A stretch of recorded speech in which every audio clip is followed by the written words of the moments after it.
ओम शांति। 13 नवंबर 2025 की ईश्वरीय महावाक्य है। पहले सुनते हैं मुरली का मुख्य पॉइंट्स। बाप दादा ने कहा, बाप और बच्चों का रूहानी मिलन या अनोखा संगम केवल एक बार होता है, जिसमें आत्मा परमात्मा को पहचानती है। नेक्स्ट, याद की यात्रा का नशा ज्ञान से भी बड़ा है।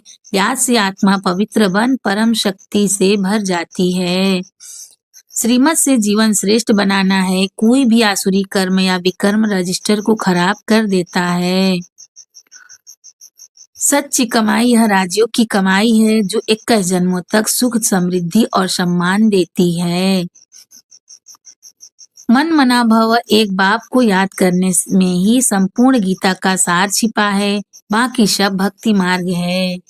और अब सुनते हैं महावाक्यों को विस्तार से। मुरली का सार। मीठे बच्चे, तुमने दुख सहन करने में बहुत टाइम वेस्ट किया है। अब दुनिया बदल रही है। तुम बाप को याद करो, सतो प्रधान बनो तो टाइम सफल हो जाएगा। प्रश्न है बाबा का, 21 जन्मों के लिए लॉटरी प्राप्त करने का पुरुषार्थ क्या है? 21 जन्मों के लिए लॉटरी प्राप्त करने का पुरुषार्थ क्या है? उत्तर है, 21 जन्मों की लॉटरी लेनी है तो मोहजीद बनो। एक बाप पर पूरा पूरा कुर्बान जाओ। सदा यह स्मृति रहे कि अब यह पुरानी दुनिया बदल रही है। हम नई दुनिया में जा रहे हैं। इस पुरानी दुनिया को देखते भी नहीं देखना है। सुदामा मिसल चावल मुट्ठी सफल कर सत्यु की बादशाही लेनी है। ओम शांति। रूहानी बच्चों प्रति रूहानी बाप बैठ समझाते हैं। यह तो बच्चे समझते हैं रूहानी बच्चे माना आत्माएं, रूहानी बाप माना आत्माओं का बाप। इसको कहा जाता है आत्माओं और परमात्मा का मिलन। यह मिलन होता ही है एक बार। यह सब बातें तुम बच्चे जानते हो। यहाँ है विचित्र बात। विचित्र बाप विचित्र आत्माओं को समझाते हैं। वास्तव में आत्मा विचित्र है। यहाँ आकर चित्रधारी बनती है, चित्र से पाठ बजाती है। आत्मा तो सब में है ना। जानवर में भी आत्मा है। 84 लाख कहते हैं, उनमें तो सब जानवर आ जाते हैं। 84 लाख कहते हैं, उसमें तो सब जानवर आ जाते हैं ना। ढेर जानवर आदि हैं। बाप समझाते हैं, इन बातों में टाइम वेस्ट नहीं करना है। सिवाय इस ज्ञान के मनुष्यों का टाइम वेस्ट होता रहता है। सिवाय इस ज्ञान के मनुष्यों का टाइम वेस्ट होता रहता है। इस समय बाप तुम बच्चों को बैठ पढ़ाते हैं, फिर आधा कल्प तुम प्रारब्ध भोगते हो। वहां तुमको कोई तकलीफ नहीं होती है। तुम्हारा टाइम वेस्ट होता ही है दुख सहन करने में।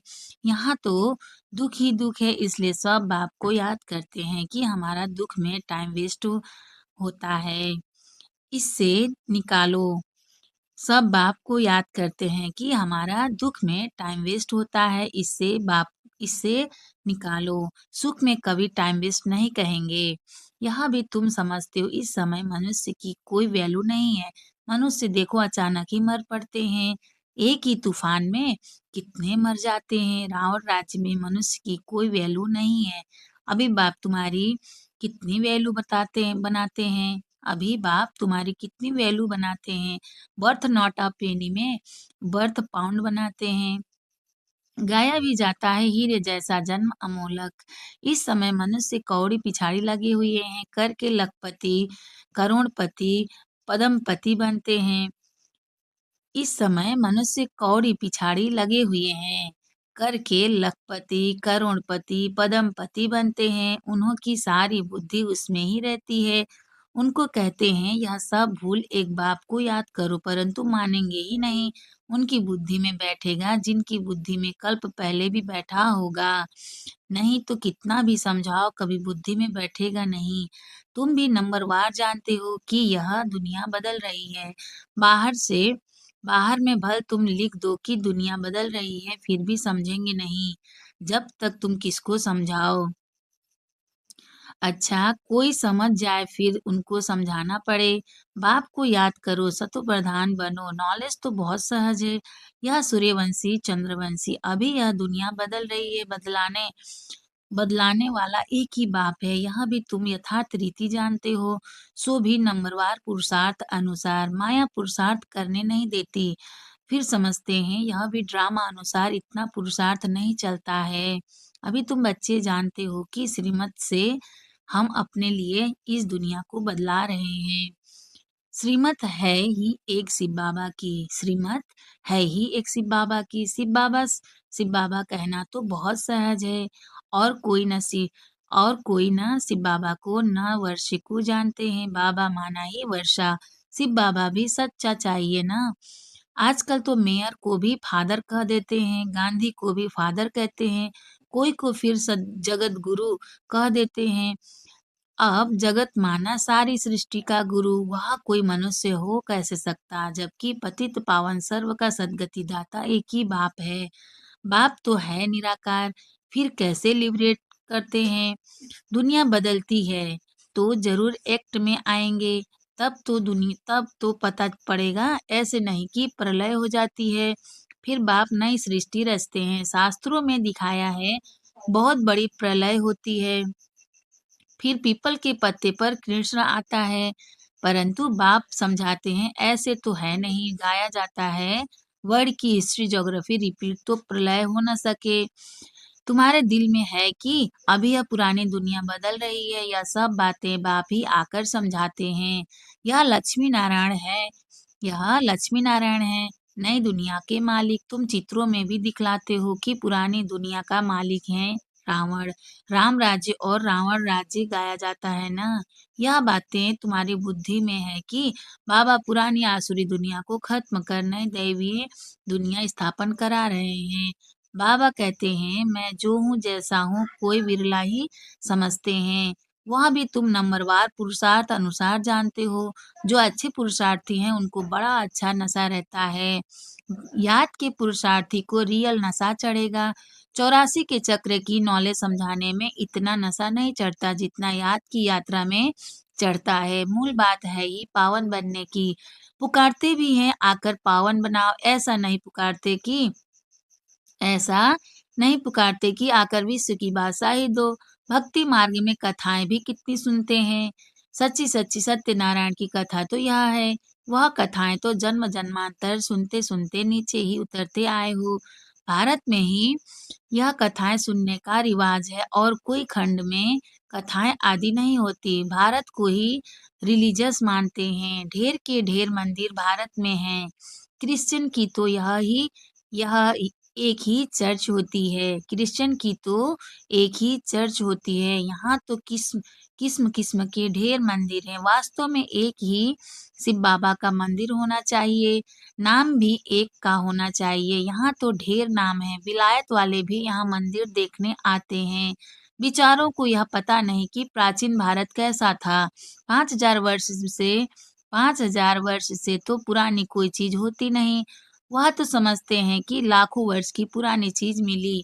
बाप समझाते हैं यह मंदिर में चित्र आदि जो बने बने हैं उनको 2500 वर्ष ही हुए हैं।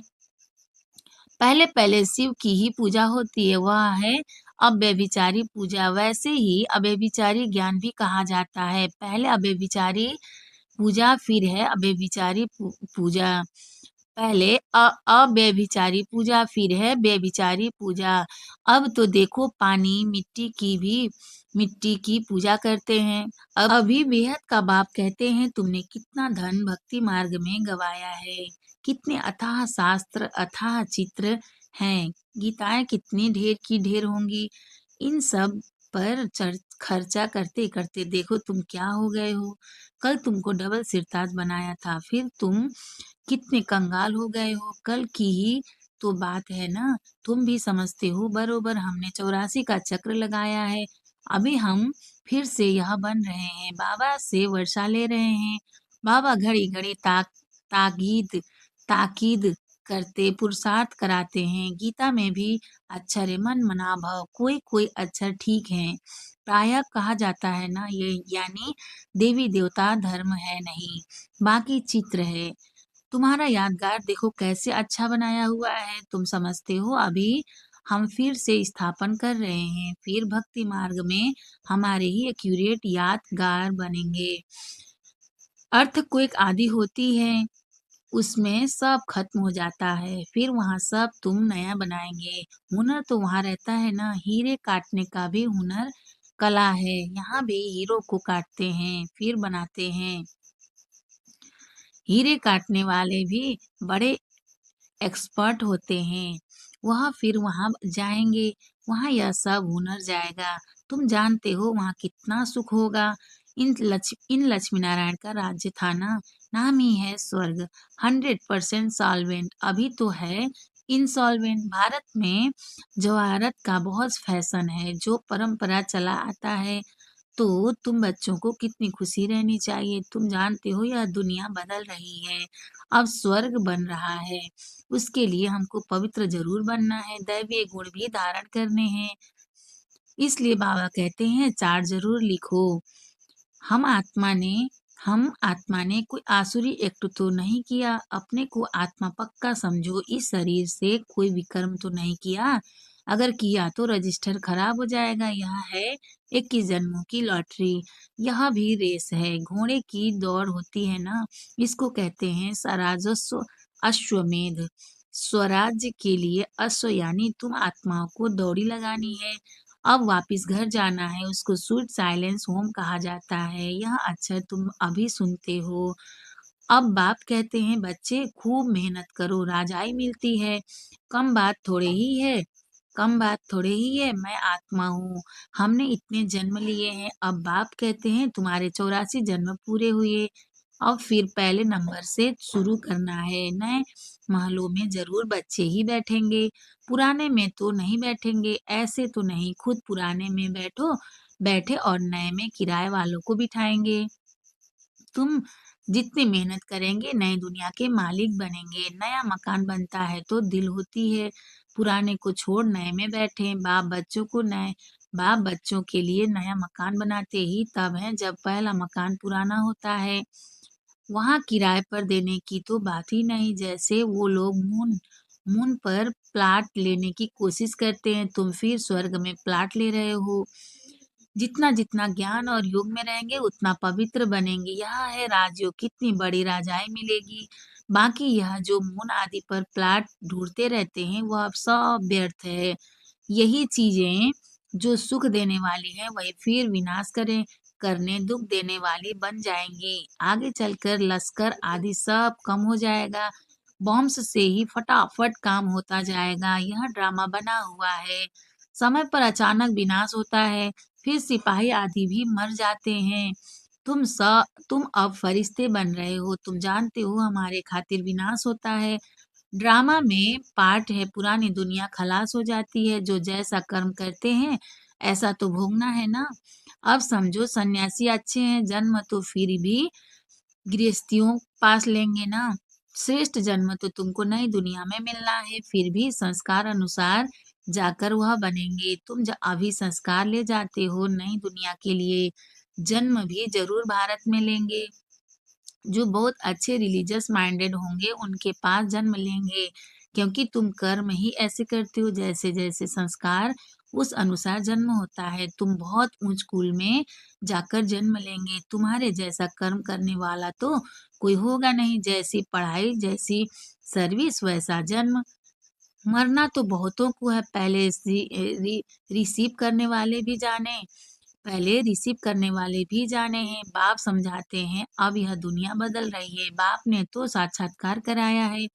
बाबा अपना भी मिसाल बताते हैं, देखा 21 जन्मों के लिए राजाई मिलती है, उसके आगे यह 10-20 लाख क्या है। अल्प तो अल्प को मिली बादशाही, बे को मिली गदाई। अल्प को मिली बादशाही, बे को मिली गदाई। भागी भागीदार को कह दिया जो चाहिए सो लो। भागीदार को कह दिया जो चाहिए सो लो। कोई भी तकलीफ नहीं हुई। बच्चों को भी समझाया जाता है, बाबा से तुम क्या लेते हो? स्वर्ग की बादशाही? जितना हो सके सेंटर्स खोलते जाओ, बहुतों का कल्याण करो। तुम्हारी 21 जन्मों की कमाई हो रही है। यहाँ तो लखपति करोड़पति बहुत है, वह सब है बेगर्स। तुम्हारे पास आएंगे भी बहुत। प्रदर्शनी में कितने आते हैं, ऐसा मत समझो प्रजा नहीं बनती है। प्रजा बहुत बनती है, अच्छा-अच्छा तो बहुत कहते हैं, परंतु कहते हमको फुर्सत नहीं। थोड़ा भी सुना तो प्रजा में आ जाएँगे। अविनाशी ज्ञान का विनाश नहीं होता है। अविनाशी ज्ञान का विनाश नहीं होता है। बाबा का परिचय देना कोई कम बात थोड़ी ही है। कोई-कोई के रोमांच खड़े हो जाएँगे। अगर ऊँच पद पाना होगा तो पुरुषार्थ करने लग पड़ेंगे। बाबा कोई से धन आदि तो लेंगे नहीं। बच्चों की बूँद-बूँद से तालाब होता है। बच्चों की बूँद-बूँद से तालाब होता है। कोई-कोई 1 रुपया भी दे भेज देते हैं। कोई-कोई 1 रुपया भी भेज देते हैं। बाबा एक ईंट लगा दो। सुदामा की मुट्ठी चावल का गायन है ना। बाबा कहते हैं तुम्हारे तो यह हीरे जवाहरात हैं। हीरे जैसा जन्म सबका बनता है। तुम भविष्य के लिए बना रहे हो। तुम जानते हो यहाँ इन आँखों से जो कुछ देखते हैं, यह पुरानी दुनिया है। यह दुनिया बदल रही है। अभी तुम अमरपुरी के मालिक बन रहे हो। मोहजिद ज़रूर बनना पड़े। तुम कहते आए हो कि बाबा आप आएँगे तो हम कुर्बान जाएँगे। सौदा तो अच्छा है ना, मनुष्य थोड़े ही जानते हैं सौदागर, रत्नाकर, जादूगर नाम क्यों पड़ा है? रत्नाकर है ना, अविनाशी ज्ञान रत्न एक-एक अमूल्य वर्षंस हैं। इस पर रूप बसंत की कथा है। इस पर रूप बसंत की कथा है ना। तुम रूप भी हो, बसंत भी हो। अच्छा, मीठे-मीठे सिकिलधे बच्चों प्रति माता-पिता, बाप-दादा का याद प्यार और गुड मॉर्निंग। रूहानी बाप की रूहानी बच्चों को नमस्ते। हम रूहानी बच्चों की रूहानी माता-पिता, बाप-दादा को याद प्यार, गुड मॉर्निंग। नमस्ते बाबा, नमस्ते बाबा, नमस्ते बाबा। शुक्रिया बाबा, शुक्रिया। धारणा के लिए मुख्य सार है फर्स्ट पॉइंट, अब इस शरीर से कोई भी विकर्म नहीं करना है। ऐसी कोई आसुरी एक्ट न हो जिससे रजिस्टर खराब हो जाए। सेकंड पॉइंट, एक बाप की याद के नशे में रहना है। पावन बनने का मूल पुरुषार्थ जरूर करना है। कौड़ियों पिछाड़ी अपना अमूल्य समय बर्बाद न कर श्रीमत से जीवन श्रेष्ठ बनानी है। वरदान है, स्वयं को विश्व सेवा प्रति अर्पित कर माया को दासी बनाने वाले सहज संपन्न भव। विस्तार है, अब अपना समय सर्व प्राप्तियां ज्ञान गुण और शक्तियां विश्व की सेवा अर्थ समर्पित करो। जो संकल्प उठता है चेक करो कि विश्व सेवा प्रति है। ऐसे सेवा प्रति अर्पण होने से स्वयं सहज संपन्न हो जाएंगे। सेवा की लगन में छोटे बड़े पेपर्स या परीक्षाएं स्वतः समर्पण हो जाएंगी। फिर माया से घबराएंगे नहीं, सदा विजयी बनने की खुशी में नाचते रहेंगे। माया को अपनी दासी अनुभव करेंगे। स्वयं सेवा में सरेंडर होंगे तो माया स्वतः सरेंडर हो जाएगी। स्लोगन है बाबा का, अंतर्मुखता से मुख को बंद कर दो तो क्रोध समाप्त हो जाएगा। अंतर्मुखता से मुख को बंद कर दो तो क्रोध समाप्त हो जाएगा। अब व्यक्ति सारे हैं बाबा का, अशरीरी व विदेही स्थिति का अभ्यास बढ़ाओ। विस्तार है, जैसे 1 सेकंड में स्विच ऑन और ऑफ किया जाता है, ऐसे ही 1 सेकंड में शरीर का आधार लिया और 1 सेकंड में शरीर से परे अशरीरी स्थिति में स्थित हो गए। अभी-अभी शरीर में आए, अभी-अभी अशरीरी बन गए। आवश्यकता हुई तो शरीर रूपी वस्त्र धारण किया, आवश्यकता न हुई तो शरीर से अलग हो गए। यह प्रैक्टिस करनी है, इसी को ही कर्मातीत अवस्था कहा जाता है। अच्छा, ओम शांति।